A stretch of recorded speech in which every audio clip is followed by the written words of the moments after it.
जो आजकल सुर्खियों में है। ये क्राइम, प्यार और एक बेताब कोशिश की कहानी है। हम बात कर रहे हैं मुस्कान और साहिल की। चलिए शुरू करते हैं। मुस्कान रस्तोगी और साहिल शुक्ला पर एक बहुत ही घिनौना जुर्म करने का इल्जाम है। मुस्कान के पति सौरभ राजपूत का कत्ल। ये दर्दनाक वाकया 3 मार्च 2025 को हुआ था। कहा जा रहा है कि उन्होंने सौरभ की बॉडी को एक नीले ड्रम में सीमेंट और धूल भरकर ठिकाने लगा दिया।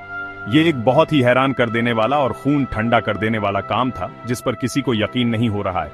लेकिन कहानी यहीं खत्म नहीं होती। मुस्कान और सौरभ की 2016 में लव मैरिज हुई थी और 2019 में उनकी एक बेटी भी हुई।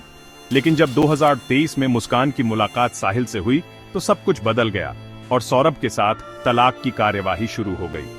तलाक के बावजूद सौरभ 24 फरवरी 2025 को लंदन से वापस आए।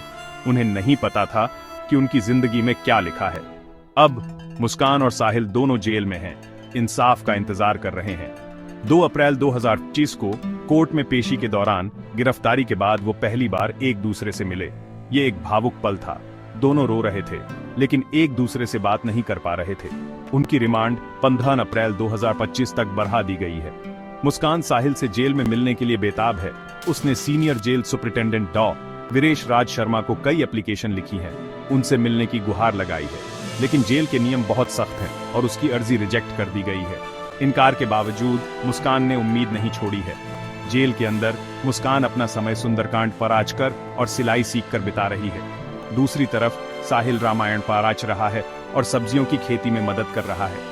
दोनों ड्रग रिहेबिलिटेशन से भी गुजर रहे हैं। उनकी जिंदगी पूरी तरह से बदल गई है। लेकिन कहानी में और भी कुछ है। सौरभ की मां रेणु देवी का आरोप है कि जेल प्रशासन मुस्कान और साहिल को खास सुविधाएं दे रहा है और उन दोनों को आपस में बात करने दे रहा है।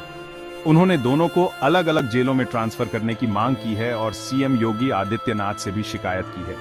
साहिल के पिता का भी कहना है कि साहिल मुस्कान के बहकावे में आ गया था। ये भावनाओं, इल्जामों और एक बेताब कोशिश का जाल है। क्या मुस्कान और साहिल फिर कभी मिल पाएंगे? उनके केस का क्या नतीजा होगा, ये तो वक्त ही बताएगा।